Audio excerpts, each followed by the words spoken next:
춘천시가 업체 간 공정 경쟁을 위해 추진 중인 생활 폐기물 처리 대행 용역을 놓고 혼란이 이어지고 있습니다.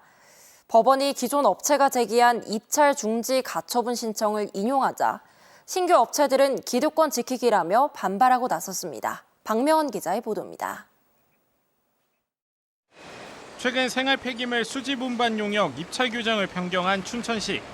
적격 심사 기준 가운데 이행 실적 항목에서 이전과 달리 모든 업체에 만점을 부여했습니다.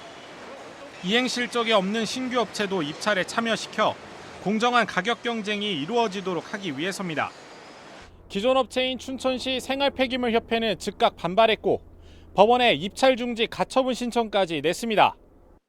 법원은 협회의 손을 들어줬습니다.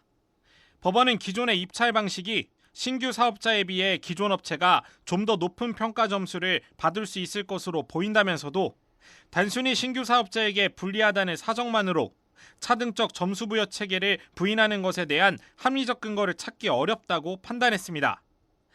법원 판단에 신규 업체들은 반발했습니다.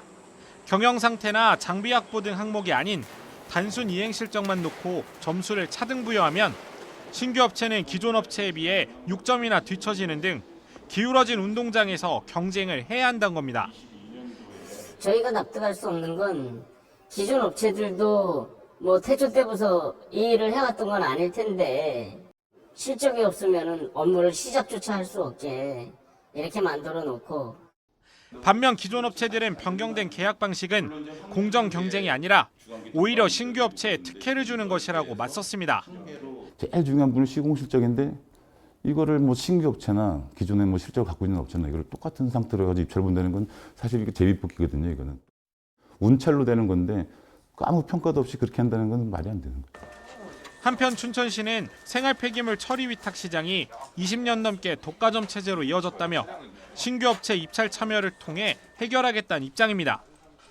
춘천시는 입찰 경쟁을 유도해 가격을 낮추고 서비스 품질을 높이겠다며 법원의 가처분 인용에 대해선 현재 대응 방안을 검토하고 있다고 밝혔습니다.